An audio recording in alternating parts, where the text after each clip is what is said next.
अस्सलाम वालेकुम दोस्तों जी त अॼु जो जेको व्लॉग आहे कुझु पंहिंजी लाइफ जेके कमकार आहिनि ॻोठ जा घरनि जा उहे अॼु कंदासीं। बाठियूं वग़ैरह बि कंदासीं। अॼु जेको व्लॉग हूंदो उहो सॼे जेको आहे पंहिंजे ॻोठाणे हिसाब सां हूंदो इंशाल्लाह। ऐं जिथे जिथे वेंदासीं उहो बि तव्हांखे ॾेखारींदासीं। जीअं त हींअर असां पंहिंजी अमली जदोजहद में लॻा पिया आहियूं, छो त असांजे ॻोठ में जेको आहे गैस कोन्हे।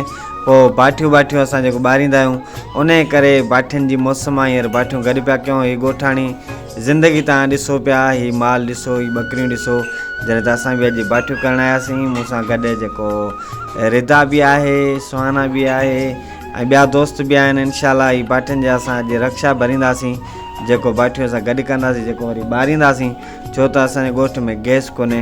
उन हवाले सां असांजी जेको अॼु जदोजहद जेका आहे उहा शुरूआती जेको बाठियुनि खां आहे। इंशाल्लाह वरी जेका अॻिते एक्टिविटी हूंदी उहा तव्हांखे ज़रूरु ॾेखारींदासीं। तेसि ताईं इंजॉय कयो वीडियो खे।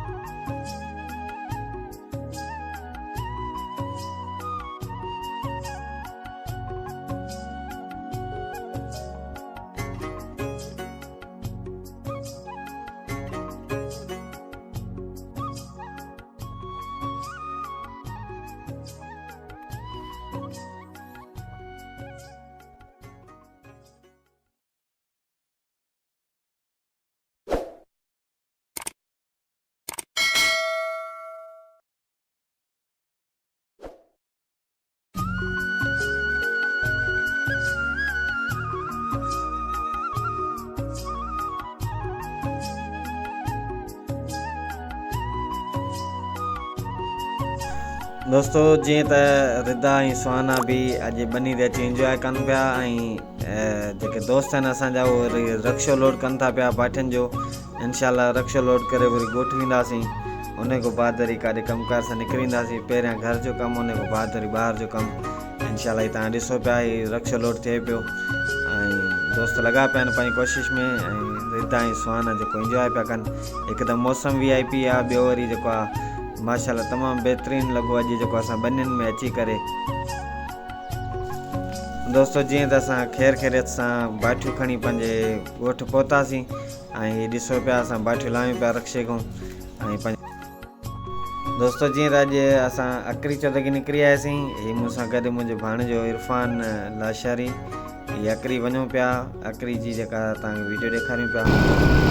अकरी शहर आहे फिरोज़ वॻिया नवाबशाह रोड ते। शहर में इंजॉय कयूं पिया। हिते रहंदा आहिनि ॾाढा जेको हिते ई आख़िरी में। दोस्तों जीअं त पंहिंजे सौट अल्ताफ़ लाशारी दुकान ते पहुतासीं। हीअ हुन सीन आहे, ॾिसी सघो था अकरी चौदगी में। दोस्तों हीअ दुकानु आहे जेका होलसेलर दुकानु आहे अल्ताफ़ लाशारी जी। मूंसां गॾु भाणेजो आहे ऐं हीअ अल्ताफ़ लाशारी आहे साईं। तव्हां ॾिसी सघो था जेको मुंहिंजे भेणियो बि आहे, सौट बि आहे, मासात बि आहे, सालो बि आहे प्लस में। हुन सां गॾोगॾु ही भाणेजो मुंहिंजो इरफान लाशारी। दोस्तों जीअं त ही सलाद पढ़ाई चाचा वारनि उते मौजूदु आहिनि अकरी चौदगी में। हीअ मुंहिंजी भाणे जी दुआ आहे बतूल, जंहिं फस्ट पोजीशन खईं, जंहिंखे असां अवार्ड सां नवाज़ियोसीं ऐं माशाल्लाह तमामु बहितरीनु पोजीशन खईं अथई। अलाह साईं हयाती ॾियसि। दोस्तों जीअं त ही मुंहिंजी सौट जी धीउ आहे ईमान बि फस्ट पोजीशन खईं त लाज़मी उनखे बि अवार्ड ॾियणु खपे। उनखे बि अवार्ड ॾिनोसीं, दुआ खे बि अवार्ड ॾिनोसीं। इंशाल्लाह अॻिते हली हिकु ऑफिसर थींदा, ईअं ई महिनत कंदा। दोस्तों जीअं त अकरी में अचूं ज़वार मिठल नूरानी सां ऐं फ़क़ीर यासिन इस्वाणी सां न मिलूं त मज़ो ई न ईंदो आहे। उन हाल सां उन्हनि सां मुलाक़ात कई। व्लॉग खे कयूं था एंड। पंहिंजे भाउ खे चाहींदा अलाह